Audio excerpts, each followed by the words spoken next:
Welcome back to the channel. This is Roberto with Full Curl Precision again. Okay, so I got a good update for you. The website is ready for taking orders. We're finally getting some things figured out as far as the shipping coordination, so you guys can place orders. We'll get things to you. We are going to be uploading some more pictures, but it is fullcurlprecision.com. Just no spaces, just fullcurlprecision.com. As the name says on the hat, we are having hats. And here's the thing, what's cool about the hats is there's going to be some different colors available. So it's not just orange. My wife wanted one in pink. So if you want one in like blue or green, we are seeing what hats will be available for like a blaze orange. Um, we're gonna see what's available so we can have other styles of hat besides just one like this. Like if you wanted to have one for hunting, we're working on getting that arranged too. It's the same logo. It'll cost basically the same price. So we'll be able to get that going. We're also looking to do something like a t-shirt. And again, these are all embroidered. They're not going to be, uh, vinyl steam on. They're not being pressed on. They're embroidered, actual material. So they're heavy duty. Yeah, I sent my buddy some pictures. He's going to be working on getting those up. Some like successes from the hunting season. Like I asked my buddy over. He's over in Wisconsin. Can I post a picture on the website of him and the buck he got this year? And he has one of my hats. Another buddy of mine, he doesn't have one of my hats, but we hunted together and he got a nice whitetail buck. Uh, Posting mine of the elk calf I got. Yeah. So and like, me even just taking some does. So there's definitely gonna be some videos up there, even of the rifle itself. So and then while it doesn't show any dimensions, you can check out the actual uh, image that I have on Gordon's reloading tool of the specs I put in. It'll just show what you can kind of expect the cartridge to look like. So everything's kind of coming along. It's slow. I got an email today from the tooling company. They're gonna send me some dimensions to go over. I'm gonna pick his brain. I'm gonna give him a call tomorrow and pick his brain on some things.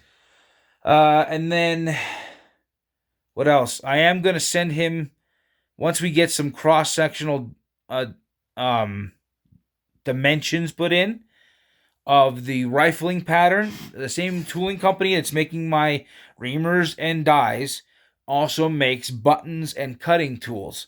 So I'm gonna find out, pick his brain on some stuff with that, and see what we can work out. I may have to make some slight adjustments. So before I go and do spend the money on that, I want to pick the brain of the guy who's been doing it for 50 years. That Why wouldn't I pick the brain of somebody who's got tons of experience of how to make things happen? Um, he's been a great encouragement. Even the tooling guy is excited about the project we're working on, where he gave good suggestions to tighten certain things up, and I'm like, I'll take that. I'm not so proud that I can't receive help from somebody who's more experienced. But yeah, and again, not everything I have for this build is going to be really expensive or anything else like that, because right now my goal is proof of concept. That's what I'm after. Proof of concept. Once I do that and have a functioning, everything works well, it's gonna work out just fantastic. Let me turn the camera around real quick. Here's one of the items that's gonna be going on the gun. It's while the photos show a loophole scope, that's not mine. That's the gunsmith's. He had it available and he put it on there. But this is the scope that's actually going to go on that build for now, because that's part of my budget. Again, the proof of concept is more important than the optics right now. And so this is a Burris full field 4 to 16 by 50. these are nice scopes. I don't need a ton of clicks because it's an MOA scope, but it's going to be able to be used for, let me pull this back up, for hunting. And that's what I'm after. I'm not building a 1 mile target rifle right now. Will that come down the line? Potentially. If somebody sees the value in it and wants to try it out, I think it'd be really, really cool. Even my tooling guy was like, "Man, you need to go competitive with this thing." Okay, I'm game. I'm willing to try. But the one thing I am going to do is, because my stock and action in this Bergara right here, this one with the leather strap, that's in the standard 270. My hinge plate magazine and bolt allow me to seed out to over 3.5. Like I've specified before, 3.5 to 3.5255. That's how far I'm going to be able to seed out. And that rifle allows me to do that. That's with the Bergers.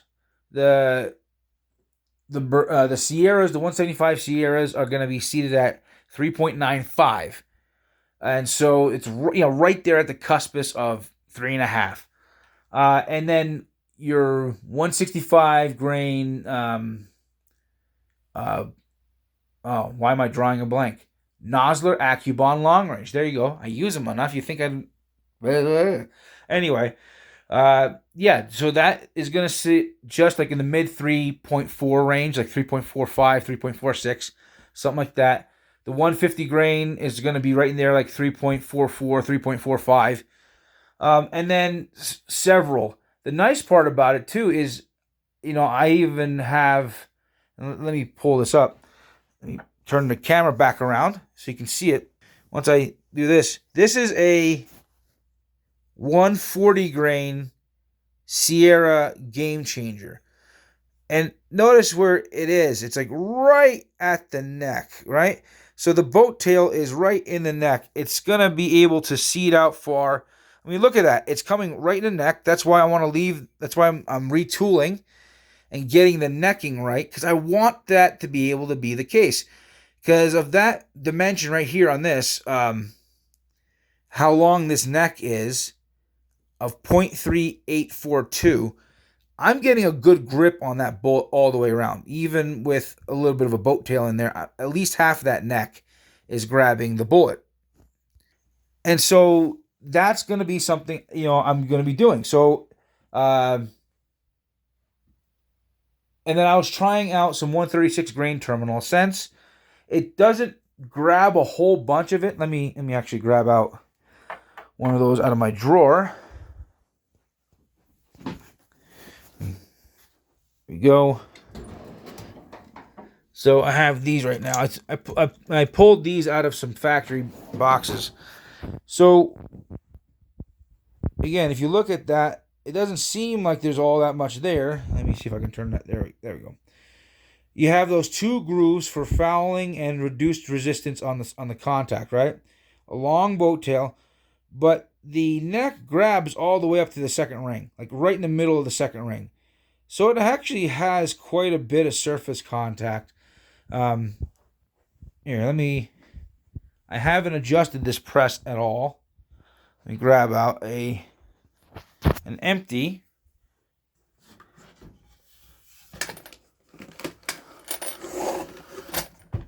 There we go.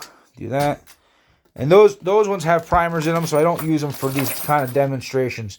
I like to make sure that whenever I'm doing a demonstration, I have it completely empty. So that way you see what I'm doing. So I seat this in here. Put that up in here. There we go. So notice where it is, right? That's right. The boat tail finishes right there. And I haven't adjusted this at all. This is the same as I've seated out everything else. So I just simply press it up. You see? Right at the second ring. So it has a good bite on it. And if I were to do that, it'd probably come out similar to the 140 grain. where it's coming down like right at the bottom of the neck. That is ideal. So, like even if you went with a slightly lighter bullet, like a 130 grain, it would still have a good bite in there to where it would allow you back around. It would still allow you to seat most bullets safely. You don't need a ton of grip surface on these things. I mean, I'm not trying to get it where it's under a 0.1, but still your typical 129 grain, like a Barnes LRX. Like if you like shooting a 129 grain LRX out of your standard 270, imagine what that's gonna be like when you shoot it out of mine. As a matter of fact, actually, let me see if that's actually part of GRT real quick. Because that might be. If that's the case, then I'll be able to give an idea what it's capable of doing.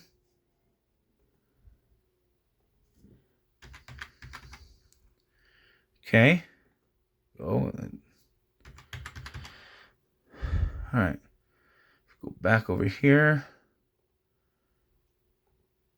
Turn this around. So there we go. 20. Let me zoom in. 27 Ibex. Here we go. Let's see what the Barnes. No, I need to somehow insert that into here. It's not in here as of yet. Let me see what the Federals have. Bonded soft point. Okay, so they don't have a whole lot in the 270s, but let's pick something that's going to be common that you can get. How about a 130 grain AccuBond? So we'll go with that. And let's see, we're going to do a barrel length of 24. And we're going to do this. Let's see, what would be a more appropriate powder for this? Because it's not very heavy. Because I don't need an ultra slow burning powder. So let's try some H4350.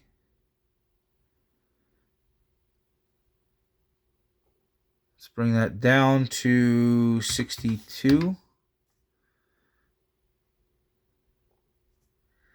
61.5.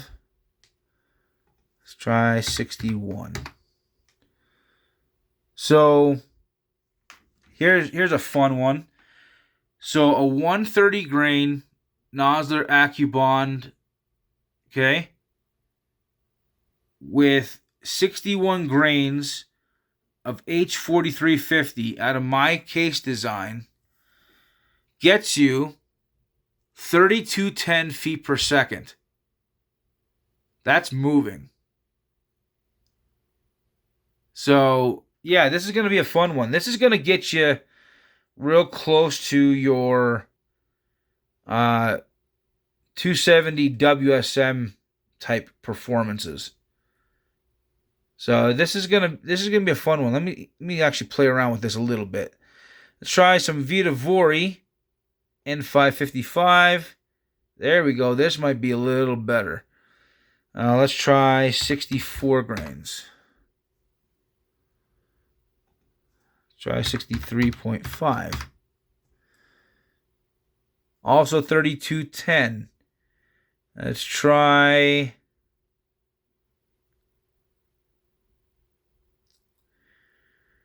that was Hodgson. Let's try some IMR 4350. I'll peel that back down to 61. 61.5. So if you're talking let's try 61.2. Peel it back just a hair. So you're still getting good velocities, 31.57. That's not the best powder. Obviously, the IMR 4350, a little fast burning. Perhaps let's try this. Actually, let's try this one because you never know.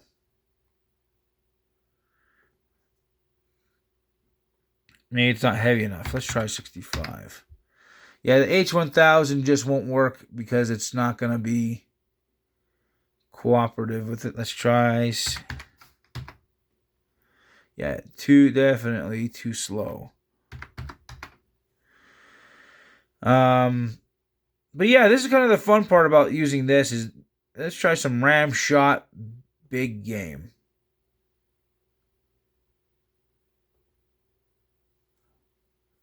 And mind you, these are just preliminaries. It's not necessarily that this is going to be the case. 3203. So yeah, here's the thing though. A lot of the 270 WSM 3200 to 3250 is pretty common for them. So this is right in that wheelhouse. Let's try some ram shot hunter. Ooh, that has potential. Let's see this. And I have this powder. Let's try 63. 64. There you go. 64 grains, still barely inside the max pressure. It gives you 64,317 psi. 64 grains of ram shot hunter. 3249 feet per second. So, and that, mind you, these numbers are based upon sea level. Sea level and a standard 6 barrel. So, where I'm at like 5,000 to 5,100 feet. So, it would allow for a considerably faster velocity. And now here's the thing. So let's stick with that number. For sake of argument, let's say it's 3,250 feet per second. Okay? The reason why I want to develop a new rifling pattern is imagine if with the same exact charge load, with the same exact length of barrel, you can take that and push it, 3,350. If you can get the extra 100 feet per second out of it, if you can take every single cartridge and gain 100 feet per second faster by changing your rifling pattern, and mind you, I'm talking about changing the rifling pattern, not losing accuracy. I'm still gonna have the accuracy. My thought process is if I can do that, that would actually be a big game changer to the average target shooter and hunter. Flatter is flatter, and 100 feet per second adds significant, terminal performance on game. Excuse me. So yeah, it adds significant terminal performance on game, especially when you're talking about going up against something like a large bull elk.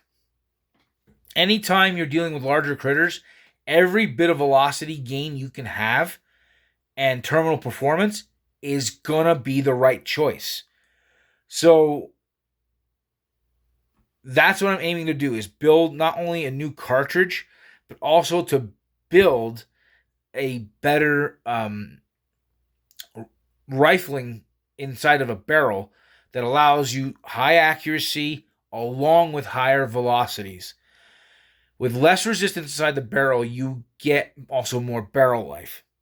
So, most people don't burn out their barrels. I get that. But at the same time, if you can get every advantage you can, go for it. There's no reason to not. So, that's all I have for tonight. I really do appreciate all the support. Please like, subscribe, share, comment. And yeah, it is coming. Things are working out. It's just going to take a little time. Like I said, this is the way it goes. It's wildcatting. It's research and development. But this is going to happen. And there's going to be some great numbers, I believe, out of these things. And It's gonna be kind of like a hybrid between 270 Winchester, 280 Ackley Improved, and 6.8 Western. So you'll get some really good numbers, better than your standard 270. You're gonna have a wider bullet selection than your standard 270. Is it gonna hit as hard as a 270 WSM or 6.8 Western? Ish, depends on the bullet.